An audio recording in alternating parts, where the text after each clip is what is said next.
What is up, everybody? Welcome back to the channel. My name is Filip Latocha, and today I'm recapping my 2022 Chicago Triathlon International Age Group Race. So we're going to talk about the good, the bad, the ugly, and just the overall thoughts. And if there's advice that I can give you in this video for your next triathlon, by all means, hopefully it all works out. So before we get into it, make sure you like this video, subscribe to the channel if you're already subscribed watching content. Thanks so much. Love you guys a lot.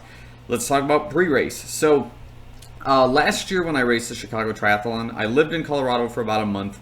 I came in and did the super sprint on that Saturday, which is like, just a short version of the international race. And then that Sunday I would do the international length race. And like, again, the recap of those times, I'll get into them in a minute when I compare them to my current times. And then, we'll just kind of talk about all this stuff. So from a pre-race standpoint, business as usual. That Saturday, I went to the expo that morning, got my bib pickup, and what they did differently this time was they didn't make the briefing for the athletes mandatory. It used to be mandatory in the past, and it would just take forever, and like by your fifth triathlon, you kind of already know what the guy's going to say. I think his name is Todd.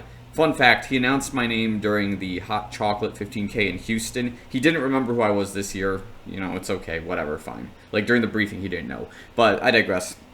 Point is, they didn't make it mandatory, so you could just go in and go out, grab your, your bib, and if you want to drop off your bike, you could. Otherwise, you're in and out in 5 minutes. So I did my run downtown in the Loop, just kind of a short, shakeout run to experience the city, just feel it out. It was a good time overall. No complaints from my side. I get home. I do a quick, brief bike ride just to feel out the legs. And, like, my quads are kind of sore on this bike ride as I start. No big deal. I think I can just, like, rest it off, sleep it off. That's cool. I do wash my bike entirely at that point. Re-lube the chain, run Spirit across, like, all the metal parts to get rid of, like, any sort of, dirt and whatnot off the cassette. So, just clean the bike off a lot.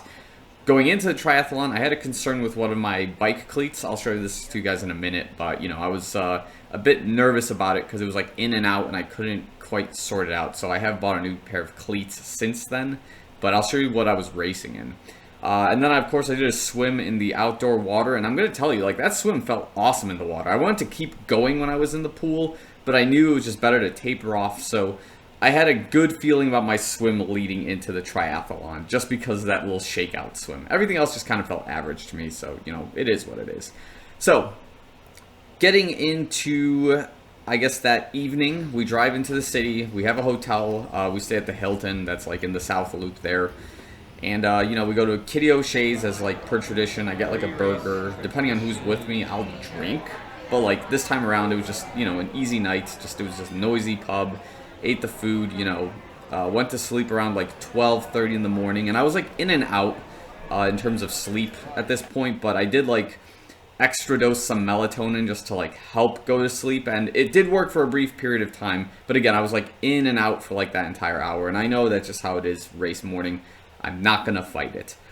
So, moving into 5 a.m. when I have my alarm set up, I'm out of the hotel by like 5:15. I'm at the race checkup at like 5:30, and transition's closing in 15 minutes. And like, this is the mistake I didn't make last year, but if you wake up that extra 15 minutes, like, you'll find room in transition to place your bike somewhere. The difference here is there was, I think, significantly more athletes this year than there were last year because of, like, pandemic stuff and whatnot. So finding a place for my bike was really tricky in the Chicago Triathlon transition area, and they set up the corrals in a different way too, and it's like, it didn't matter. But point being was, like, I found a really good spot directly under this tree, right along the park there on Monroe Harbor, and I just got my bike there, set up all my stuff. Took me like 5 minutes to get it all sorted. So I got my wetsuit now, I've got the swim cap, goggles. We're ready to rock and roll in the water, and by that point, when they're lining up all the silvers, we noticed, because I'm the silver cap, so they put me in the 30 to 34 age group, even though I'm not even 30 yet.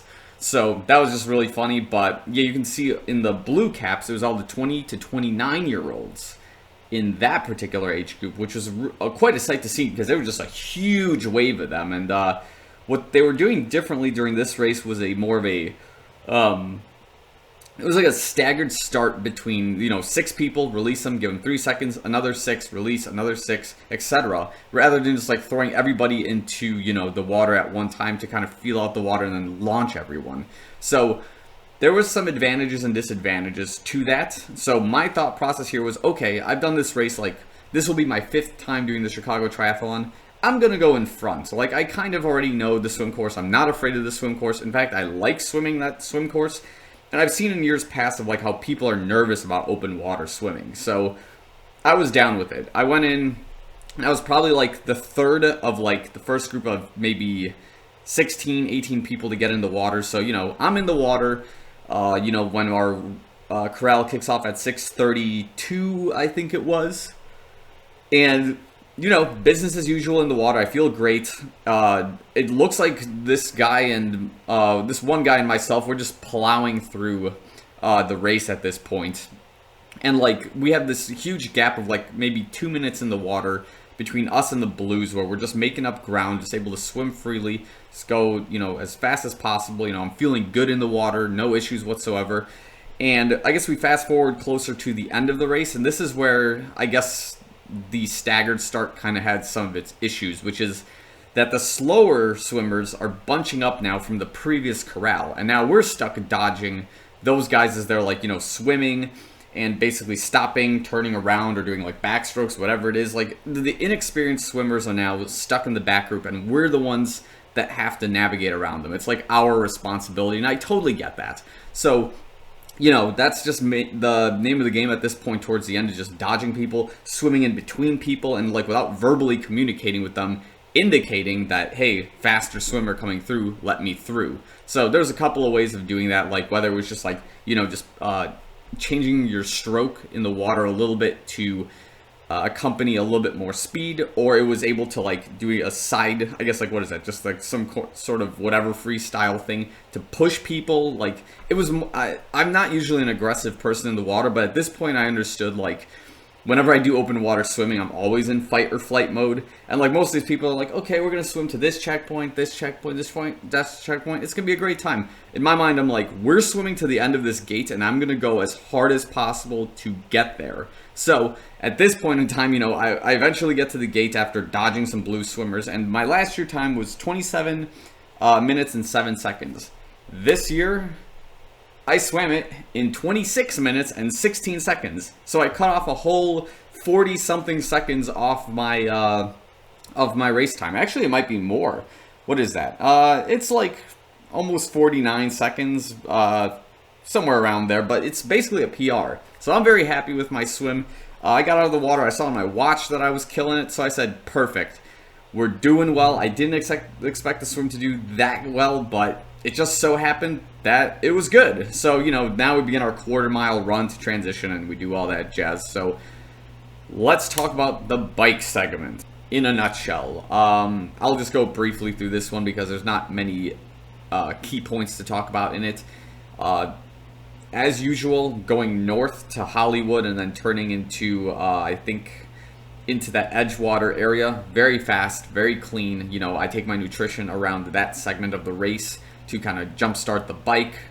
And going back, it was the absolute worst wind I've ever experienced on a bike course. So in headwind, which happens often in the Chicago Triathlon, I kind of have a speed that I'm set to keep no matter what. I think that speed is usually about 17 miles an hour, but the wind was bad enough where it was actually about 15 and a half miles per hour that I had to keep.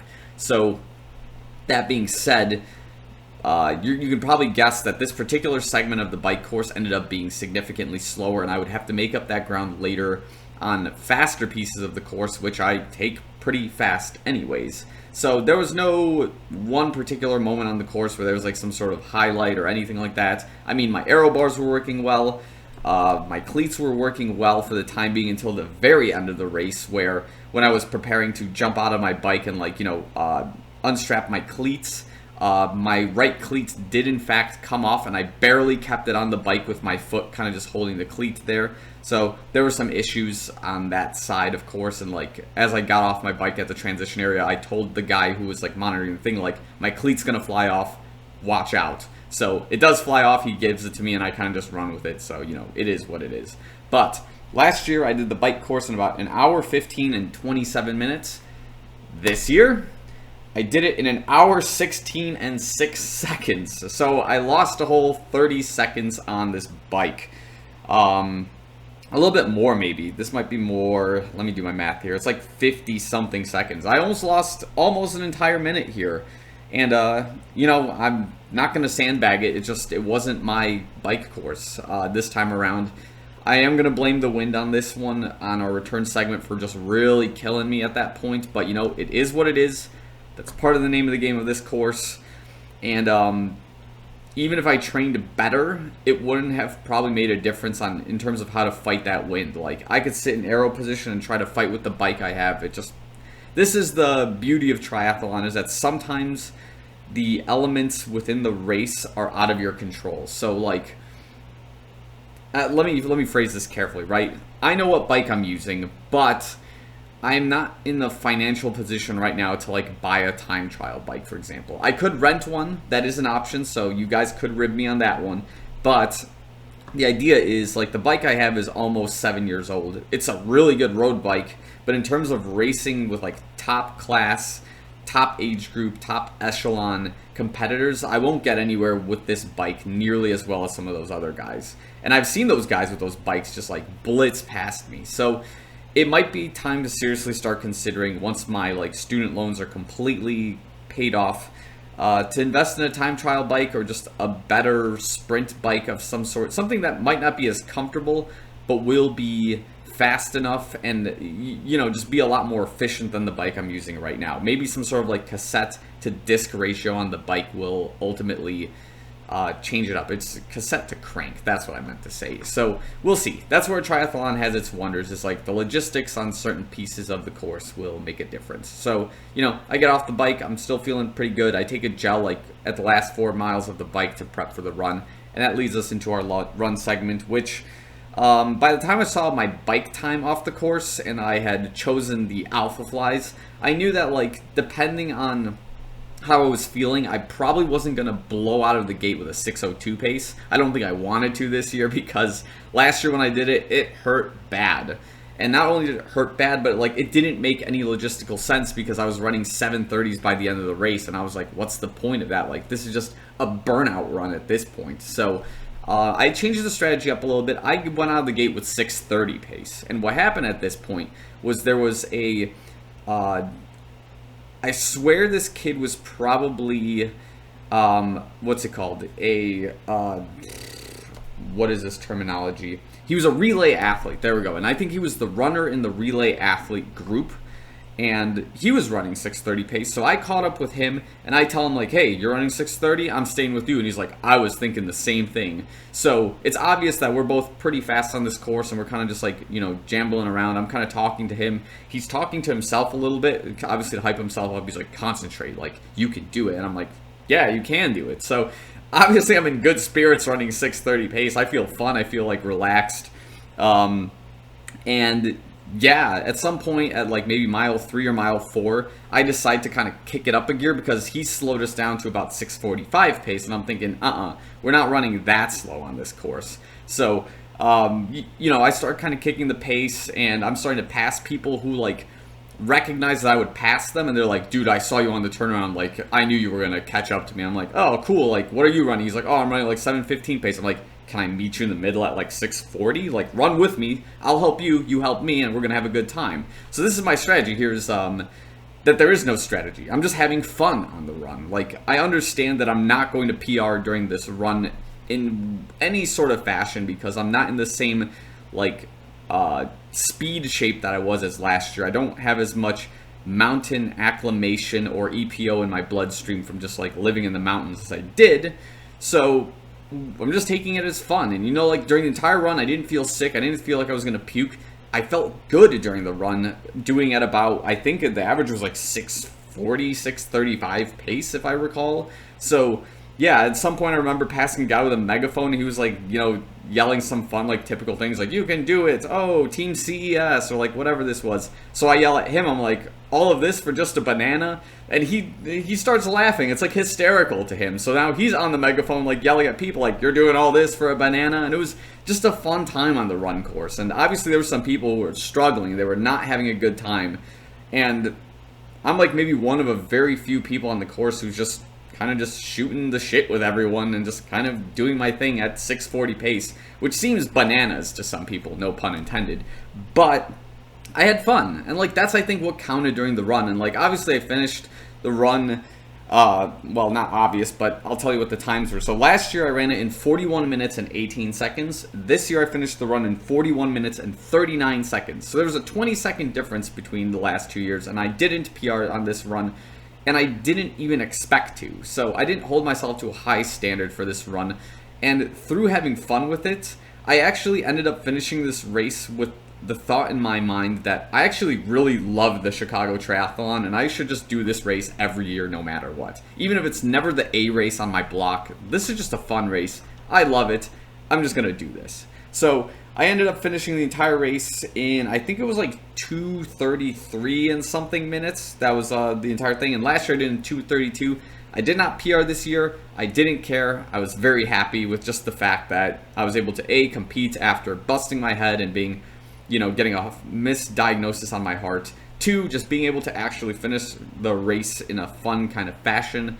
And 3, just being able to look forward to the next upcoming races on my schedule, because again, the Chicago Triathlon is just a small piece to block 3, which leads into the Chicago Marathon. So in another video, I'm going to talk about that build-up. But for now, that's just been my assessment. So no PR this race, but this was the most fun Chicago Triathlon I've ever done up to this date. 5 years into the making. My 5th Chicago Triathlon. So I will end the video here. If you have any like tips or tricks or like comments about the race, if you saw me at the race and didn't say anything, sound off in the comments, I guess. But yeah, no, it was a good time at the race. Had a lot of fun, and I think I'll definitely do it again. And at some point in my life, I should consider making a triathlon my A race. But for now, because the marathon is such a big goal for me, the marathon, that any sort of marathon I sign up for is going to be my A race no matter what. So there will be a time when a triathlon is my A race and I wake up every morning thinking,